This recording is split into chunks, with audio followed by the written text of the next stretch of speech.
तो इस एपिसोड की शुरुआत में जहाँ पर पास का एक सीन दिखाया जाता है जहाँ पर जीगाल फैमिली के एल्डर्स आपस में बैठे वहाँ पर डिस्कस कर रहे होते हैं। तो उनके पैट्रियार्च जो होते हैं वो काफ़ी परेशान होते हैं और साथ में उनके एल्डर्स उन्हें बताते हैं कि उनके साथ एक जो दूसरी फैमिली जो उनकी राइवल फैमिली है हांगबू फैमिली, वो पहले से भी ज़्यादा पावरफुल होती जा रही है। तो उन्हें यहाँ पर इस बात की चिंता सता रही होती है कि जीगाल फैमिली अगर पीछे रह गई तो हांगबू फैमिली के लोग उन्हें दबा सकते हैं, उनके ऊपर प्रेशर डाल सकते हैं। क्योंकि हांगबू फैमिली की जो उनकी बेटी है उन्होंने अपनी बेटी की शादी एक बहुत ही पावरफुल फैमिली के साथ कर दिया और उस पावरफुल फैमिली का जो उनका दामाद है वो काफी ज्यादा स्ट्रॉन्गर तलवारबाज है। इसी वजह से उनकी फैमिली जो है पहले से ज्यादा प्रेस्टीज वाली हो गई है और उनकी फैमिली की जो वैल्यू पहले से ज्यादा बढ़ गई है। तो एल्डर्स कहते हैं क्यों ना हम लोग भी यहाँ पर सेम स्ट्रेटजी को यूज करें। तो उनमें से एक एल्डर कहता है क्यों ना हम लोग यहाँ पर नैमगोंग फैमिली के यंग मास्टर के साथ अपनी बेटी की शादी करवा दें। अगर हम लोग सोयोन की शादी नैमगोंग फैमिली के यंग मास्टर से करवा देते हैं, एक अरेंज मैरिज करवा देते हैं, तो मुझे लगता है कि हमारी फैमिली की प्रेस्टीज भी बढ़ जाएगी, हमें यहाँ पर नैमगोंग फैमिली की सपोर्ट मिल जाएगी। दूसरे एल्डर से कहते हैं क्या तुम जहाँ पर नैमगोंग फैमिली के उस लड़के द फ्लाइंग स्पिरिट स्वॉर्ड का नाम ले रहे हो, वो लड़का तो वाकई में काफी ज्यादा फेमस है और मुझे लगता है कि अगर उस लड़के की शादी जहाँ पर हमारी सोयोन के साथ हो जाती है तो हमारी फैमिली वाकई में काफी ज्यादा तरक्की कर सकती है। तो मुझे लगता है कि ये आइडिया काफी ज्यादा अच्छा है। बाकी के एल्डर्स भी कहते हैं कि हाँ ये आइडिया काफी ज्यादा अच्छा है, हम लोग यहाँ पर नैमगोंग फैमिली के उस लड़के से अपनी बेटी की शादी करवा सकते हैं। लेकिन पैट्रियार्च जो होते हैं उन्हें ये बात बिल्कुल भी अच्छी नहीं लग रही होती, क्योंकि पैट्रियार्च ने अपनी वाइफ से एक वादा किया था कि वो अपनी बेटी की शादी उसकी मर्जी से करवाएंगे। पैट्रियार्च वहां पर मीटिंग में उन सभी की बात मान जाते हैं, लेकिन जब अकेले में आते हैं तो वो खुद इस बारे के ऊपर सोच रहे होते हैं कि क्या मैं करूं, मैं जहां पर अपनी बेटी को बलि तो नहीं चढ़ा सकता, यहाँ पर अपनी फैमिली को राइज करवाने के लिए मैं अपनी बेटी को यूज नहीं कर सकता। हालांकि बाकी की सभी फैमिलीज के लोग अपनी बेटियों को इस्तेमाल करते हैं, उनकी एक पॉलिटिकल शादी करवा देते हैं जिससे कि दो फैमिलीज आपस में जुड़ जाती हैं और उनकी पावर्स बढ़ जाती हैं। मैं अपनी बेटी की शादी ऐसे बिल्कुल भी नहीं करूंगा, क्योंकि उसकी माँ ने मुझसे कहा था कि मैं चाहती हूँ कि मेरी बेटी की शादी उसकी मर्जी से हो। इसी वजह से वो यहाँ पर खुद सोच रहे होते हैं कि मुझे अपनी बेटी की शादी जो है वो उसकी मर्जी से करवानी चाहिए। पैट्रियार्च वहां पर खड़े खड़े किसी का वेट कर रहे होते हैं। बैगर सेक्टर का किंग जो होता है उसके पास मिलने के लिए आता है, तो उसी के साथ ही वो कहता है ठीक है उसे अंदर भेज दो। तो बैगर सेक्टर का एल्डर जो होता है उसके सामने आकर बैठ जाता है। तो उसी के साथ ही हमारे एल्डर जो होते हैं उसे कहते हैं कि तुम यहाँ पर आसपास की हर एक इन्फॉर्मेशन को कलेक्ट करते हो, मुझे पता है कि तुम्हारे पास बहुत सारी इन्फॉर्मेशन होती है, तो क्या तुम हांगबू क्लैन के बारे में मुझे कुछ इन्फॉर्मेशन दे सकते हो। तो बैगर क्लैन का लीडर उसे कहता है जी सर मैं यहाँ पर उसके बारे में आपको इन्फॉर्मेशन दे सकता हूँ। उनका जो उनका दामाद है वो वाकई में काफी ज्यादा स्ट्रॉन्गर और पावरफुल है और उनकी वजह से हांगबू क्लैन पहले से काफी ज्यादा बेहतर होता जा रहा है, उनकी प्रेस्टीज भी पहले से काफी ज्यादा बढ़ गई है। तो बैगर सेक्टर पैट्रियार्च उसे कहता है तो सर क्या आपने यहाँ पर मुझे इस वक्त इसलिए बुलाया ताकि आप लेडी सोयोन की शादी के बारे में मुझसे बात कर सके, क्या आप यहाँ पर उसके लिए कोई लड़का ढूंढ रहे हैं, कोई ऐसा लड़का जो कि आपकी फैमिली की प्रेस्टीज को बढ़ा सके, क्या आपको कोई दामाद चाहिए। तो वो उसे कहते हैं कि हाँ बिल्कुल मुझे यहाँ पर एक दामाद चाहिए, लेकिन मैं चाहता हूँ कि तुम यहाँ पर मेरे लिए अफवाह को पूरे शहर में फैला दो। मैं चाहता हूँ कि मेरी बेटी के नाम से अफवाह को फैलाना कि मेरी बेटी को एक हैंडसम तलवारबाज चाहिए, वो सिर्फ उसी से शादी करेगी जो कि हैंडसम भी और तलवारबाज भी हो। यहीं पर से नेक्स्ट सीन जो होता है प्रेजेंट डे का दिखाया जाता है, जहां पर रेस्टोरेंट के अंदर हमारा रेस्टोरेंट चल रहा होता है और रेस्टोरेंट के अंदर कस्टमर्स जो होते हैं वो कह रहे होते हैं कि सर्वर बॉय जल्दी से यहाँ पर आओ, हमारे लिए पोर्क बेली मीट लेकर आओ।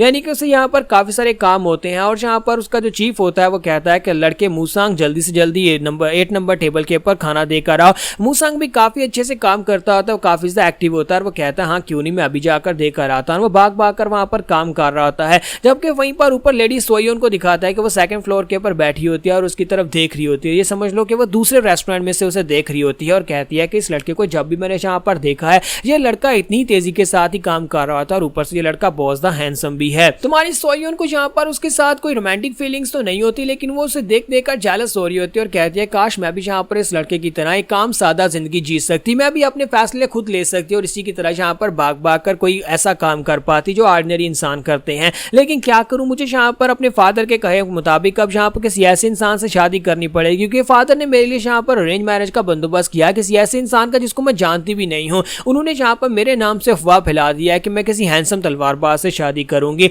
और अब मुझे यहाँ पर किसी ऐसे से शादी करनी पड़ेगी अगर मेरे फादर को कोई हैंडसम तलवारबाज मिल गया तो। जबकि वो यहाँ पर उदास होकर बैठ जाती है और हमारा मूसांग जो होता है ऊपर उसकी तरफ देखता और कहता है कि लेडी सोयोन आज काफी ज्यादा परेशान लग रही हैं, लगता है कि उन्हें यहाँ पर कोई हैंडसम तलवारबाज नहीं मिल रहा, इसी वजह से वो काफी उदास लग रही है। काश मैं यहाँ पर उसके लिए कुछ कर पाता, काश मैं जल्दी से जल्दी एक तलवारबाज बन पाता और उसके सामने जाता और जाकर उसे कहता कि तुम्हारा हैंडसम तलवारबाज मैं आ चुका हूँ, प्लीज मुझसे शादी कर लो। और इसी के साथ ही वहां पर सपने देखना शुरू कर देता है कैसे वो यहाँ पर लेडी सोयोन को अपनी बाहों में लेकर खड़ा होता है और जब वहां पर खड़ा होता है और कस्टमर्स के पास वहां पर बड़ी ग्रीनजी सी स्माइल दे रहा होता है, कस्टमर्स कहते हैं कि इस लड़के को अचानक से क्या हो गया है। जबकि उसका मालिक जो होता है वो चलाकर उसे कहता है कि मूसंग, ओए मूसंग, तुम वहां पर क्या कर रहे हो, ये अचानक से तुम्हें क्या हो गया, वहां पर ये गंदी सी स्माइल क्यों दे रहे हो। तो मूसंग कहता है प्लीज मुझे माफ करना, लगता है कि मैं थोड़ी देर के लिए कहीं खो गया था। तो वो उसे कहते हैं कि बेवकूफों की तरह स्माइल करना बंद करो, जाकर सभी टेबल्स के ऊपर खाना परोसो।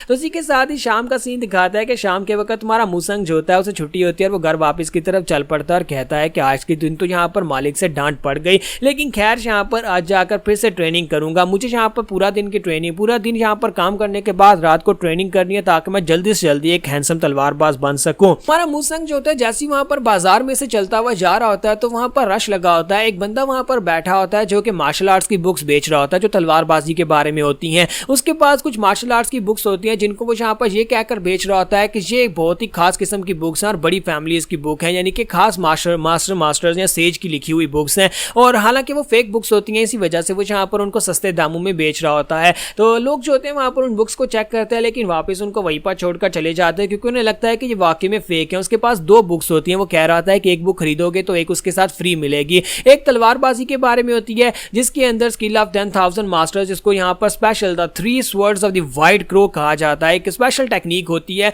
और दूसरी टेक्निक की सर्कुलेशन के बारे में होती है। दोनों टेक्निक्स एक दूसरे के साथ रिलेटेड ही होती हैं। तुम्हारा मूसंग जो होता है वहां पर से खड़ा होकर देख रहा होता है कि बाकी के सभी लोग देख रहे हैं। ये बुक्स जो है हालांकि ये फेक बुक है लेकिन उसे यहाँ पर एक जल्दी से जल्दी तलवारबाज बनना है तो उसके लिए उसे यहाँ पर कोई ना कोई मदद तो चाहिए होगी, कोई ना कोई बुक तो पढ़नी पड़ेगी। तो वहीं पर खड़े खड़े वो जैसे वहां पर लेडी सोयोन को याद करता है कि लेडी सोयोन काफी ज्यादा उदास थी और उसे जल्दी से जल्दी अपने लिए दूल्हा चाहिए। तो वो कहता है कि मुझे ये बुक चाहिए और वो जल्दी से भागता हुआ शॉपकीपर के पास जाता है और कहता है कि मुझे पता है कि तुम यहाँ पर फेक कॉपीज बेच रहे हो, अगर तुम ये फेक कॉपीज मुझे बेच देते हो तो पर मैं किसी को नहीं बताऊंगा कि तुम्हारे पास और भी बहुत सारी बुक्स की कॉपीज तुम्हारे बैग में पड़ी हुई हैं। तुम हर बार कहते हो कि तुम्हारे पास सिर्फ 2 ही ओरिजिनल कॉपीज पड़ी हैं। तो वो बंदा जो होता है वो डर जाता है और उसे कहता है अच्छा ठीक है मूसंग, ये लो, ये दोनों बुक्स तुम ले जाओ, और वो फ्री में उसे बुक्स दे देता है। तो वो दोनों बुक्स फ्री में लेने के बाद हमारा मूसंग अपने रूम में आ जाता है और कहता है कि मुझे तो समझ नहीं आ रही कि उस बंदे ने मुझे फ्री में ये दोनों बुक्स क्यों दे दी। तो उसके ऊपर जीगाल फैमिली की स्टैंप भी लगी होती है। वो कहता है कि हालांकि ये फेक बुक्स है लेकिन फिर भी यहाँ पर इनके पास स्टैंप्स लगी हुई है, कहीं ऐसा तो नहीं है कि इनके अंदर जो कंटेंट है वो वाकई में रियल है।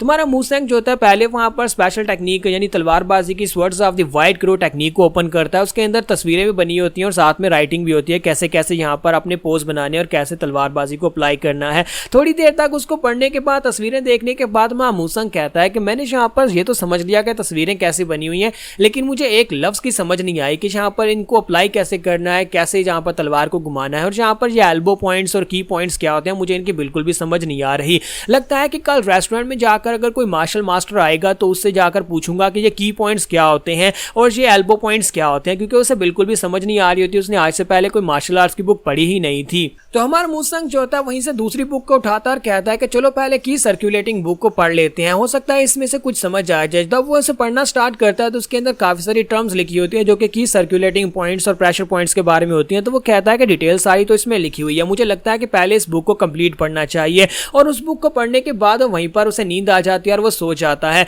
तो बुक को तो वो पूरा पढ़ लेता है लेकिन उसे समझ फिर भी कुछ नहीं आई होती। लेकिन जब रात हो जाती है और वो वहां पर बड़ी आराम से सो रहा होता है तो सोते वक्त दिखाते हैं कि उसके बाजू जो होते हैं उनके ऊपर वेन्स जो होती है वो टाइटन होना शुरू हो जाती हैं और साथ ही वहां पर उसके बाजू के अंदर से बहुत ही जबरदस्त पावरफुल एनर्जी निकलना शुरू हो जाती है। तो अब यहाँ पर हम लोग अपनी एपिसोड 02 का एंड करेंगे और नेक्स्ट एपिसोड में देखेंगे कहीं ऐसा तो नहीं है कि हमारे मूसंग के हाथ में कोई बहुत ही पावरफुल बुक लग गई है जिसकी वजह से उसे यहाँ पर कोई सुपर पावर्स मिल गई हैं।